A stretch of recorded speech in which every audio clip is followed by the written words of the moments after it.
പറഞ്ഞു കേട്ട ഒരു കഥ പറയാം. ഒരിക്കൽ ദരിദ്രനായ ഒരു വൃദ്ധൻ നഗരത്തിലെ ഏറ്റവും മുന്തിയ ഒരു ഹോട്ടലിന് മുന്നിലൂടെ നടന്നു പോവുകയായിരുന്നു. ഹോട്ടലിലെ വിവിധങ്ങളായ ഭക്ഷണങ്ങളുടെ കൊതിപ്പിക്കുന്ന മണം അയാളുടെ മൂക്കിൽ ഇരച്ചു കയറി.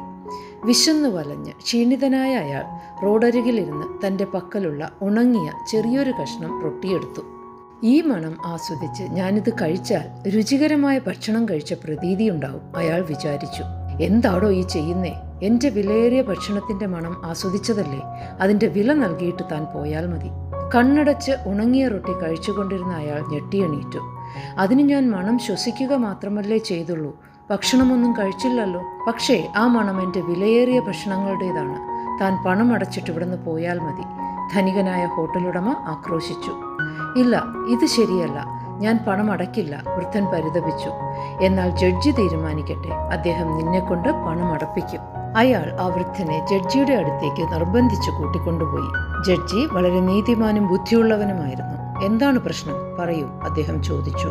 പേടിച്ചു വിറച്ചു നിൽക്കുന്ന ആ വൃദ്ധനെ ചൂണ്ടി ധനികൻ പറഞ്ഞു, എൻ്റെ അനുവാദമില്ലാതെ ഇയാൾ എൻ്റെ വിലയേറിയ ഭക്ഷണങ്ങളുടെ മണം ആസ്വദിച്ചു.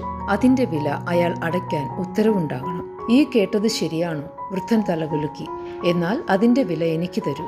വളരെ വിഷമത്തോടെ ഒരു ചെറിയ പണക്കിഴി അയാൾ ജഡ്ജിക്ക് മുന്നിൽ വെച്ചു. എൻ്റെ ആകെയുള്ള സമ്പാദ്യമാണിത്, എൻ്റെ കയ്യിൽ ഇനി ഒന്നുമില്ല, വൃദ്ധൻ വിതുമ്പി.